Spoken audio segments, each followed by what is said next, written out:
Hello everyone, welcome to channel learn with ease. आज का topic है dissolution of a partnership firm, जिसमें हम सॉल्व करेंगे क्वेश्चन नंबर 10 चैप्टर 5 डी के गोयल की बुक से class 12 accounts. Online sessions, online classes के लिए आप मुझे इस नंबर पर व्हाट्सएप कर सकते हो अपना नाम और क्लास। अगर आप टीएस ग्रेवाल बुक को भी फॉलो कर रहे हो, उसके सॉल्यूशंस ढूंढ रहे हो, तो इसी चैनल की प्लेलिस्ट को क्लिक करो, आपको न्यू एडिशन के सॉल्यूशंस अपलोडेड मिलेंगे। साथ में ही कम्युनिटी सेक्शन में एमसीक्यूज मिलेंगे क्विज की फॉर्मेट में, और एमसीक्यूज के सॉल्यूशन शॉर्ट्स में। तो बहुत कुछ चैनल पर, विजिट द चैनल। अच्छा लगे तो शेयर और सब्सक्राइब जरूर करना।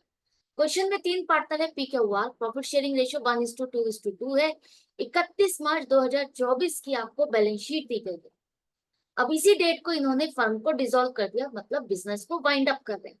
एसेट्स और लाइबिलिटीज को किस तरह से रियलाइज किया गया, पेमेंट किया गया, वो आपको दी गई है इंफॉर्मेशन। आपको बनाना है रियलाइजेशन अकाउंट। तो रियलाइजेशन अकाउंट में हम अपनी सारी एसेट्स लिखेंगे। कौन सी एसेट्स? जिसे हम कैश में कन्वर्ट कर सकते हैं। फिक्टिशियस एसेट्स, कैश का बैलेंस छोड़ करके बाकी सभी एसेट्स आपकी यहाँ आएंगी, जैसे कि land and building 5 lakh, office equipment 30,000, stock 3.5 lakh, investments 50,000, debtors 2 lakh लिखोगे यहाँ पर। नेट अमाउंट 1,92,000 नहीं लिखोगे। डेटर्स कितने हैं? 2 लाख, और इससे रिलेटेड प्रोविजन है अगर, तो वो आप लिखोगे क्रेडिट साइड पे, बाय प्रोविजन फॉर डेटर्स 8,000। तो कोई भी एसेट है और वो किसी प्रोविजन के साथ कनेक्टेड है, तो उस एसेट को डेबिट साइड पर लिखोगे और उससे रिलेटेड प्रोविजन को क्रेडिट साइड पर लिखोगे। इसके बाद computer software 20,000, to prepaid expenses 7,000। ठीक है। कैश एट बैंक हम नहीं लिखेंगे, ये आप यहाँ पर नहीं लिखोगे। वही एसेट लिखोगे जिसे हम कैश में कन्वर्ट कर सकते हैं, चाहे वो टेंजिबल हो चाहे वो इंटेंजिबल एसेट हो। इसके बाद लाइबिलिटी साइड में क्रेडिटर्स, आपको जो आउटसाइड लाइबिलिटीज है उनको ही लिखना है। क्रेडिटर्स जैसे आपके आउटसाइड लाइबिलिटीज है, जो आपके पार्टनर्स के लोन है या पार्टनर्स के कैपिटल अकाउंट है, वो यहाँ पर कवर नहीं होंगे। तो जो आपके पार्टनर्स से अलग लाइबिलिटीज है, जैसे क्रेडिटर्स 1,20,000, आउटस्टैंडिंग एक्सपेंसेस, किसी की सर्विसेज ली और आपने अभी पेमेंट नहीं की 10,000, वो लिखो। बैंक ओवरड्राफ्ट, आपने बैंक से लोन लिया हुआ है, एक्सेस बैलेंस विड्रॉ किया हुआ है 20,000, या आउटसाइड लाइबिलिटी। और क्यों क्यों कौन है? पार्टनर है, उसने अगर फर्म को लोन दिया है तो हम यहाँ पर नहीं लिखेंगे।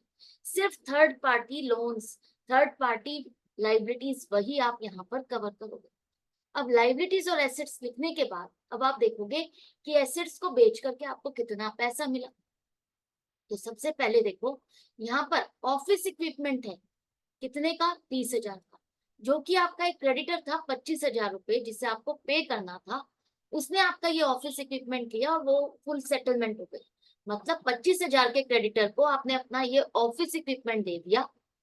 एक तरह से आपने अपना ऑफिस इक्विपमेंट 25,000 में इसे बेच दिया। तो इसकी पोस्टिंग आप यहाँ पर नहीं करोगे, आप इसको रिकॉर्ड नहीं करोगे।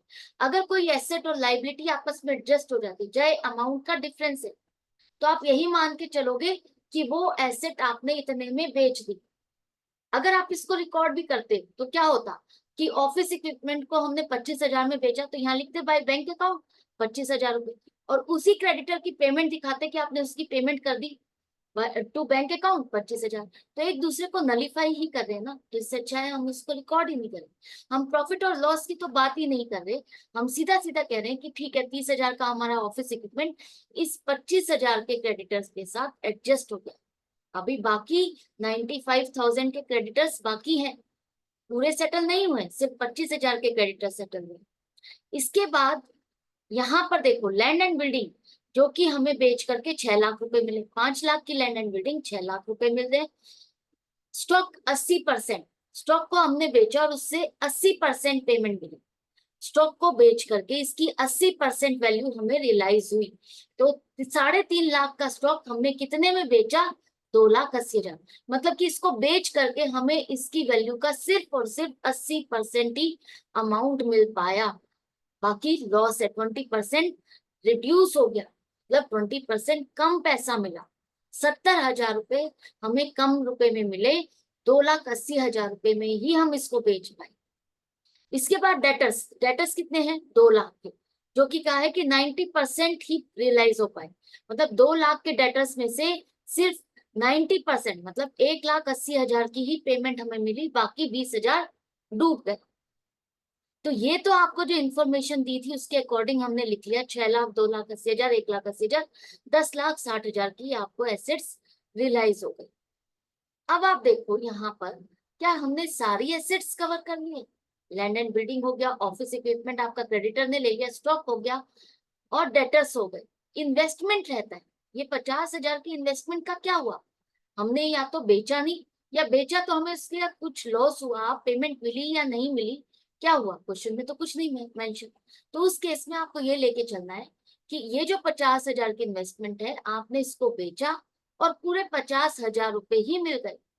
मतलब इसकी जो बुक वैल्यू है उतने पर ही आपको पैसा मिल गया, उतना पैसा मिल गया आपको। इसकी ना तो कम अमाउंट मिली ना ज्यादा।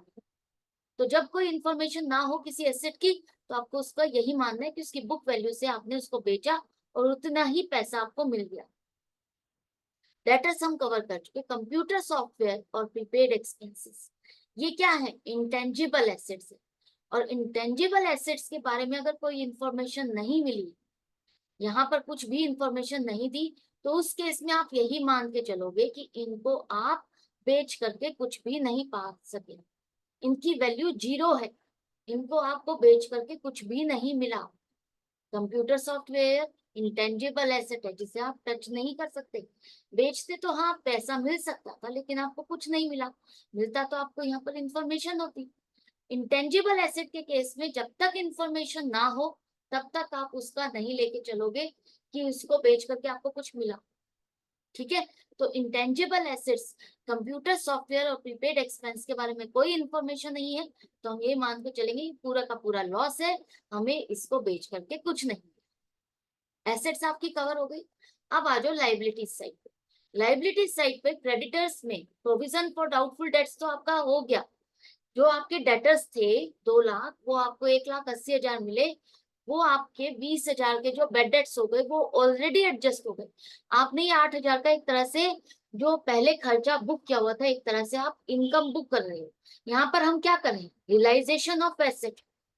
रियलाइजेशन ऑफ एसेट कि हमें एसेट्स को बेच करके कितना पैसा मिला।